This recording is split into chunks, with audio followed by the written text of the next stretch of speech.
मोतीलाल ओसवाल के 19वें annual global investor conference की इस साल की थीम है India rising nation on the move. इसमें कोई संदेह नहीं है कि इस वक्त भारत दुनिया का चमकता सितारा है। भारत आर्थिक समृद्धि के मायने में काफ़ी ऊपर है और दुनिया जहां कई तरह की समस्याओं से जूझ रही है, यहां निवेशकों को अवसर ही अवसर नजर आ रहे हैं। यहाँ की तेज़ रफ्तार इकॉनमी, बड़ा बाजार, डेमोग्राफिक डिविडेंड रिफॉर्म सब निवेशकों को अपनी तरफ खींच रहे हैं। भारत की ग्रोथ स्टोरी और बाजार में मौक़ों पर बात करने के लिए हमारे साथ जुड़ रहे हैं उस कॉन्फ्रेंस के साइडलाइन से मोतीलाल ओसवाल फाइनेंशियल सर्विसेज के chairman Ramdev Agarwal. Ramdev ji, good morning. पहले तो माफ़ी चाहता हूँ, मैं वहाँ आकर ये इंटरव्यू करना चाहता था, उसका एक अलग ही मज़ा आता है क्योंकि मैं पीछे देख रहा हूँ आपके काफ़ी हलचल चल रही है वहाँ पर। और ये मेरे ख्याल से आपकी अब तक की जितने भी कॉन्फ्रेंसेस हुई हैं उसमें शायद सबसे बड़ी कॉन्फ्रेंसेस के रूप में, सबसे बड़ी कॉन्फ्रेंस के रूप में निकल कर आ रही है। नहीं, कॉन्फ्रेंस तो हर साल मतलब it is amongst the biggest India conference. लेकिन इसमें क्या है कि इस बार ही इन्वेस्टर्स का रिस्पांस बहुत ज़्यादा है। मतलब कॉर्पोरेट्स तो आए हैं, 200 करीब 200 कॉर्पोरेट्स रहेंगे हर साल से सबसे ज़्यादा है। लेकिन इन्वेस्टर का response like meeting request is for something like से 17-18 हज़ार मीटिंग रिक्वेस्ट है। तो अभी 200 कंपनी के साथ में आप 7-8 हज़ार 9 हज़ार मीटिंग कर सकते हैं सबका कन्वेंस के हिसाब से। तो क्लियरली मतलब इन्वेस्टर का जो एक्साइटमेंट है वो बहुत ज़्यादा है। And FIs have also come from, अभी क्या है कोविड के बाद ये पहला साल है तो काफ़ी लोग जो बड़े FIs थे वो ऐसे ग्रुप में आए हैं, 4-4 5-5 लोग, ऐसे काफ़ी लोग आए, 200-250 लोग आए हैं।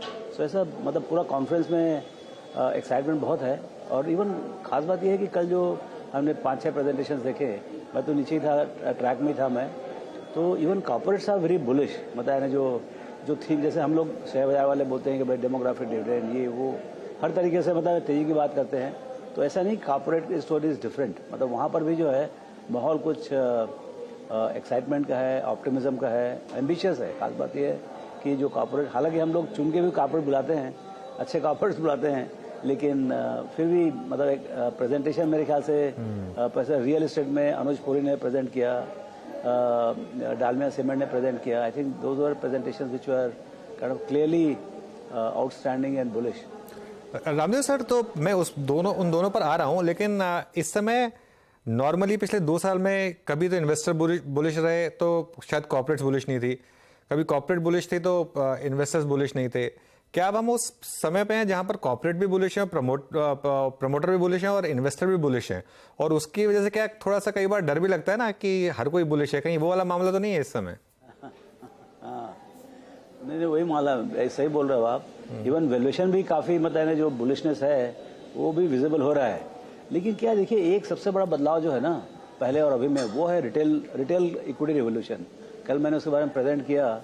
ये जो आपका जो 4 करोड़ जो जनता यहाँ पर पार्टिसिपेट करती थी, वहाँ से बढ़ के जो 12 करोड़ हो गया है 3 साल में, और अभी भी हर महीने करीब 2 करोड़ जनता आ रही है।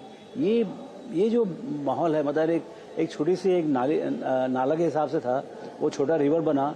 अब वो छोटा रिवर जो है ना एक रुद्रमय रूप बन के बहुत बड़ा, मतलब गंगा यमुना टाइप का बड़ा रिवर बन रहा है, और कहीं पर जाके वो स्वालन रिवर बन सकता है, मतलब बाढ़ आ सकती है उसमें। तो ये जो रिटेल का जो पैसा आ रहा है डे एंड नाइट 15-17 हज़ार करोड़ पर महीने, वो एक अलग बदलाव है। उसको कैसे समझें और उसका क्या पावर होगा गोइंग फॉरवर्ड, वो समझना जरूरी है। कहा कि अनुज पुरी की प्रेजेंटेशन आपको काफ़ी अच्छी लगी, real estate India's reality redefined, in fact India's reality redefined, क्योंकि रियलिटी को तो हम बात करते ही हैं। तो क्या, और ये हमने रामदेव सर एक देखा ही है, रियल एस्टेट स्टॉक्स ज़बरदस्त चल रहे हैं, लेकिन रियल एस्टेट के जो एंसिलरी प्लेज हैं जैसे पॉलीकैब है, एस्ट्रल है, सेरामिक स्टॉक्स हैं, इनमें तूफानी तेज़ी है। क्या निकल कर आया इस प्रेजेंटेशन में? क्या एक रियल एस्टेट में एक इस समय जो एक उफान बना हुआ है, ये सस्टेनेबल लग रहा है? भाई उनके हिसाब से तो लग रहा है, मतलब जो प्रेजेंटेशन है वो बहुत बुलिश है। और जो भी माइक्रो ट्रेंड्स है, डिमांड है ग्राउंड पे, वो तो खैर अच्छा है। लेकिन क्या है, मेन चीज़ क्या है कि 22,000 जो पहले बिल्डर थे रेरा के पहले, अब बहुत मुश्किल से 3-4 हज़ार बिल्डर रह गए हैं।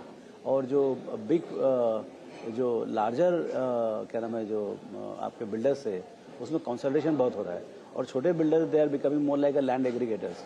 तो ऐसे सबके लिए रोल है, लेकिन अच्छा कस्टमर का बिहेवियर भी बदलते आ रहा है। They want all constructed properties and under construction है तो बहुत ज़्यादा रेपुटेड लोग होने चाहिए। तो इस टाइप का जो है एक बहुत ज़्यादा मंथन हो रहा है। तो मैं बोला भाई कि जो ये जो सेक्टर है वो मतलब यानी आपको चाइना में बहुत ज़्यादा प्रॉब्लम है, वहाँ बैंकरप्सी हो रही है, ये हो रहा है। तो बोलते हैं आपको अंदाज नहीं हो वहाँ पर कितना बड़ा एक्सपांशन हुआ है। और ये हमारे यहाँ पूरे 8 बड़ी सिटी में मिला के करीब 4 लाख घर बिकते हैं हर साल, वहाँ पर बिकता 1 करोड़। तो उन्होंने बहुत ज़्यादा ओवर कंस्ट्रक्शन किया, बहुत ज़्यादा लिवरेज किया, उसी कारण से अभी थोड़ा ये हुआ है। लेकिन इंडिया की कहानी तो अभी चालू हुई है। सो दोनों कंट्री का साइज़ एक ही है। अगले 10-15 साल में भी यदि हम यदि 40-50 लाख घर तक भी पहुँचे तो बहुत बड़ी कहानी है। बिल्कुल। अच्छा, आपने बात की दालमिया साहब की, काफ़ी आजकल उन्होंने एक्चुअली मीडिया से बात करना थोड़ा बंद कर दिया है। तो आप जरा बताइए हमें क्या एग्जैक्टली कहा उन्होंने, क्या और आपको क्या पसंद आया उनकी प्रेजेंटेशन से, किस तरीके का व्यू है इस समय सीमेंट को लेकर, रामदेव सर?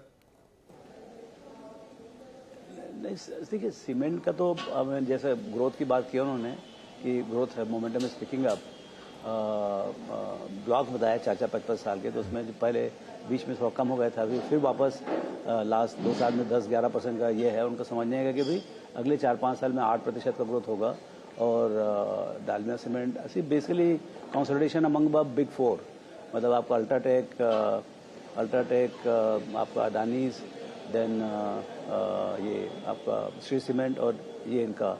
तो ऐसे ये 4 जो बिगीज हैं, they will have I think 55-60%, 65% market share. और गोइंग फॉरवर्ड उनके हिसाब से ये कंसोलिडेशन और बढ़ेगा। So now this is becoming a game of consolidation and accelerated demand. सो उनका खुद का प्रोजेक्शन जो है 55 मिलियन टन से 110 मिलियन टन इन बाई 2030। तो मुझे लगा कि ये काफ़ी and he has achieved a lot in the past. So वो प्रेजेंटेशन रिफ्रेशिंग था। सो ऐसे काफ़ी हर प्रेजेंटेशन जो है अपने अपने हिसाब से एक मेरिट्स होता है। जैसे एयू बैंक का भी प्रेजेंटेशन था, उसने बात किया bank for ever, for ever bank. तो उस टाइप का मतलब अच्छे कंपनियों का ही प्रेजेंटेशन होता है।